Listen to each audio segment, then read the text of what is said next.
we're going to look at why the Holy Quran decrees that death is when there is no brainstem function, not when your heart, lungs or other organs stop.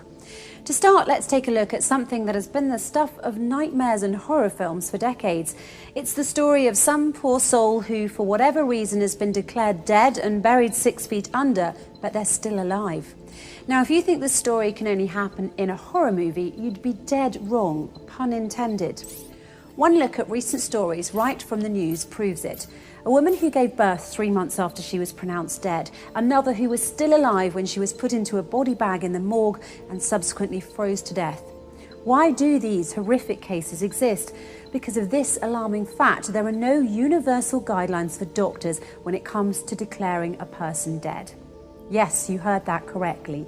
Even among doctors, the definition of death isn't fully agreed upon. You're dead when a doctor says you're dead. A person can be pronounced dead if their heart stops, but they can also be revived in many cases.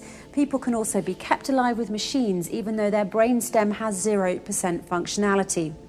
In 2013, a study showed that in cases where CPR is used, it should be administered for at least 38 minutes. Because a person can still be revived for that amount of time with no lasting brain injury in many cases. But here's where the difference is, and it's very important. Once the brainstem permanently stops functioning, there's no way of reversing it. No matter what happens, that person's heart will eventually stop beating, even if a ventilator is used. The most important fact to remember about the brain is this: it bestows upon us the one thing that makes us truly human: consciousness. With that fact in mind, the irreversible loss of consciousness can and should be defined as death, and vice versa. Now, here's another fact that might surprise you. When you sleep, your brainstem is inactive, and there are those who argue that sleep is also a loss of consciousness due to the inactivity of the brainstem effector neurons when a person is sleeping. The brainstem also becomes inactive when a person dies, causing a loss of consciousness as well. While they might seem like identical definitions, there's one difference. Loss of consciousness during sleep is reversible, while loss of consciousness due to death is irreversible. And it's for this very specific reason that doctors, when declaring a patient dead, should limit their declaration to the state of the brainstem and nothing else. In effect, as the Holy Quran pointed out 1400 years ago, sleep is like death and death like sleep. Verse 1, it is He, Allah, who takes your souls by night when you are asleep and has knowledge of all that you have done by day. Then He wakes you up again, that a term appointed, your life period, be fulfilled.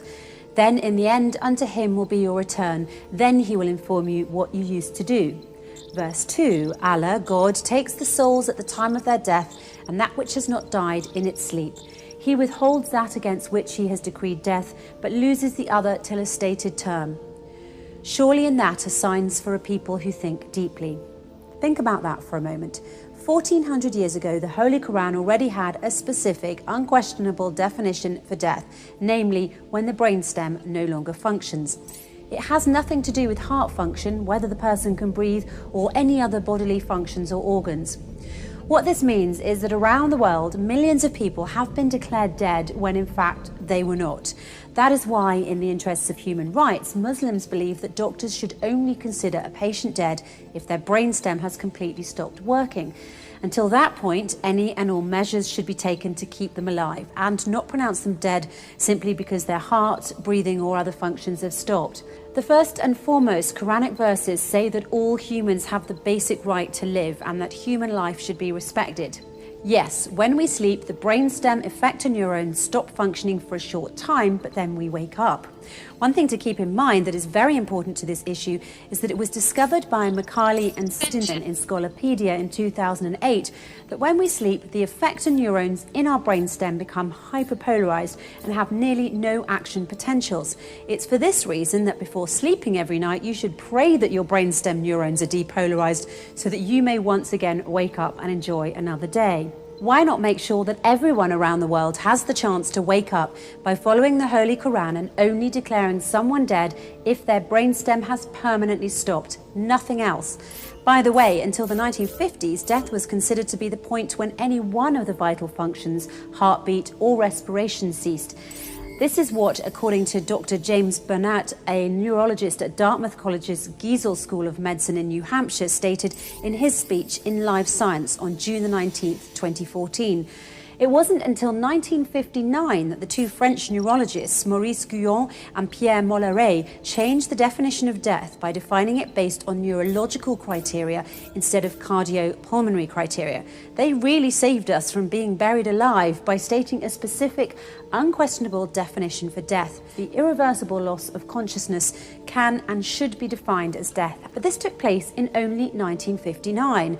The Holy Quran, however, stated its specific, unquestionable definition for death. The irreversible loss of consciousness can and should be defined as death 1400 years ago. In order to truly respect human life, we need to agree on a universal definition of death. And just as the Quran has shown us, that definition should be based on the brainstem of the person in question permanently stopping.